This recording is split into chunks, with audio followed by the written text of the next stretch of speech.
ಆತ್ಮೀಯ ಕರ್ನಾಟಕ ರಾಜ್ಯ ಸರ್ಕಾರ ನೌಕರೇ, ತಮಗೀಗಾಗಲೇ ತಿಳಿದಿರುವಂತೆ 7ನೇ ವೇತನ ಆಯೋಗದ ವರದಿ ಜಾರಿಗೊಳಿಸುವುದಾಗಿ ಮಾನ್ಯ ಮುಖ್ಯಮಂತ್ರಿಗಳು ವಿಧಾನಸಭೆಯಲ್ಲಿ ಕೂಡ ಒಂದು ಘೋಷಣೆ ಮಾಡಿದ್ದಾರೆ. ಹಾಗಾಗಿ 1/7/2022ರಿಂದ ಕಾಲ್ಪನಿಕ ವೇತನ ನಿಗದಿ ಮಾಡಲಾಗುವುದು ಎಂದು ತಿಳಿಸಲಾಗಿದೆ. ಹಾಗಾದ್ರೆ ಕಾಲ್ಪನಿಕ ವೇತನ ನಿಗದಿ ಅಂದರೆ ಏನು ಅಂತಕ್ಕಂಥದ್ದನ್ನು ತಿಳಿದುಕೊಳ್ಳೋಣ. ನ್ಯಾಷನಲ್ ಪೇ ಫಿಕ್ಸೇಷನ್ ಅಂದರೆ ಕಾಲ್ಪನಿಕ ವೇತನ ನಿಗದಿ. ಯಾವ ದಿನಾಂಕದಿಂದ ಕಾಲ್ಪನಿಕ ವೇತನ ನಿಗದಿ ಆಗುವುದು ಅದೇ ದಿನಾಂಕವನ್ನು ಹೊಸ ವೇತನ ನೀಡಿದ ದಿನಾಂಕ ಎಂದು ಪರಿಗಣಿಸಿ ಮುಂದಿನ ಅಂದರೆ ಕೆಲವೊಂದು ಬಾರಿ ರಾಜ್ಯ ಸರ್ಕಾರಗಳು 5 ವರ್ಷಕ್ಕೊಮ್ಮೆ ವೇತನ ಪರಿಷ್ಕರಣೆ ಮಾಡ್ತಾ ಇದ್ರೆ ಆಗ 5 ವರ್ಷಗಳ ನಂತರ ಅಂದರೆ 1/7/2022 ನಂತರ 2027ಕ್ಕೆ 5 ವರ್ಷಗಳು ಸಲ್ಲಿಸ್ತಾವಲ್ಲ. ಹಾಗಾಗಿ 2027ಕ್ಕೆ ಮತ್ತೆ ವೇತನ ಪರಿಷ್ಕರಣೆ ಕೋರಿಕೆಯನ್ನು ಕೂಡ ರಾಜ್ಯ ಸರ್ಕಾರ ನೌಕರರು ಸಲ್ಲಿಸಬಹುದಾಗಿದೆ. ಹಾಗಾಗಿ ಕಾಲ್ಪನಿಕ ವೇತನದ ಮೇಲೆಯೇ ಅಂದರೆ ಜುಲೈ 2022 ತಿಂಗಳಲ್ಲಿ ನಿಗದಿಯಾಗಿರ್ತಕ್ಕಂಥ ತುಟ್ಟಿ ಭತ್ಯೆಯನ್ನು ಮಾನದಂಡವಾಗಿ ಮಾಡಿಕೊಂಡು ಲೆಕ್ಕಾಚಾರವನ್ನು ಮಾಡಿ ಅದರ ಮೇಲೆ 27.5% ಒಂದು ಫಿಟ್ಮೆಂಟ್ ಸೇರಿಸಬೇಕು ಅಂತಕ್ಕಂಥದ್ದು ಹೊಸ ವೇತನವನ್ನು 1/7/2022ಕ್ಕೆ ನಿಗದಿಪಡಿಸಲಾಗುತ್ತದೆ. ಆದರೆ ಯಾವುದೇ ರೀತಿಯ ಆರ್ಥಿಕ ಲಾಭ ಕೊಡುವುದಿಲ್ಲ. ಕಾಲ್ಪನಿಕ ಅಂದರೆ ಹಾಗೆ ಇರುವುದು.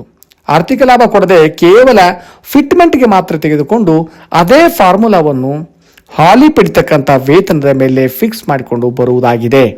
ಒಂದು ಉದಾಹರಣೆಯನ್ನು ತೆಗೆದುಕೊಂಡು ನೋಡಿದಾಗ ಒಬ್ಬ ಸರ್ಕಾರಿ ನೌಕರ 1/7/2022ಕ್ಕೆ ಮೂಲ ವೇತನ 50,150 ಪಡೆಯುತ್ತಿದ್ದಲ್ಲಿ ಅವರಿಗೆ ತುಟ್ಟಿ ಭತ್ಯೆ 31% ಅಂತಂದ್ರೆ 15,547 ಮತ್ತು ಫಿಟ್ಮೆಂಟ್ ಏನು 27.5 ಇದೆಯಲ್ಲ ಅದು ಸೇರಿಸಿದರೆ 13,791 ಆಗುತ್ತದೆ. ಒಟ್ಟಾರೆಯಾಗಿ 79,488 ಆಗುತ್ತದೆ.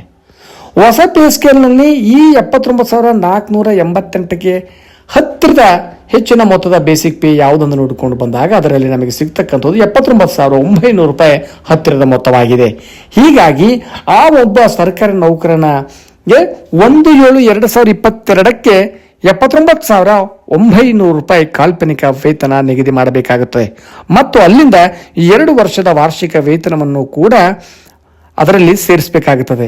79,900ಕ್ಕೆ ವಾರ್ಷಿಕ ವೇತನ ಅಂತಂದಾಗ 1,900 ರೂಪಾಯಿ ಇದೆ. ಹಾಗಾಗಿ 2 ವರ್ಷಗಳಿಗೆ ವಾರ್ಷಿಕ ವೇತನ ಕೂಡಿಸಿದ್ದೆ ಆದರೆ 3,800 ರೂಪಾಯಿ ಮಾಡಿದಾಗ ಅವರ ನೂತನವಾಗಿರ್ತಕ್ಕಂಥ ಒಂದು ಬೇಸಿಕ್ ಏನಾಗುತ್ತೆ ಅಂದರೆ 83,700 ಆಗುತ್ತದೆ. ಹಾಗಾಗಿ ಅವರು ಆಗಸ್ಟ್ 1, 2024ಕ್ಕೆ 83,700 ರೂಪಾಯಿಗೆ ಆರ್ಥಿಕ ಲಾಭ ಅಲ್ಲಿಂದ ಪ್ರಾರಂಭವಾಗುತ್ತದೆ.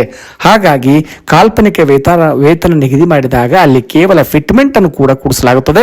ಆರ್ಥಿಕ ಲಾಭ ಯಾವಾಗ ಪ್ರಸ್ತುತವಾಗಿ ಜಾರಿಗೊಳಿಸುತ್ತದೆ ಅಂದ್ರೆ ಆಗಸ್ಟ್ 1, 2024ರಿಂದ ಆರ್ಥಿಕ ಲಾಭವನ್ನು ಪಡೆಯಬಹುದಾಗಿದೆ. ಹಾಗಾಗಿ ಅವರು ಆಗಸ್ಟ್ 1ರ ವೇತನದಲ್ಲಿ ಭರ್ಜರಿಯಾಗಿರ್ತಕ್ಕಂಥ ಒಂದು ವೇತನವನ್ನು ಪಡೆಯಬಹುದಾಗಿದೆ.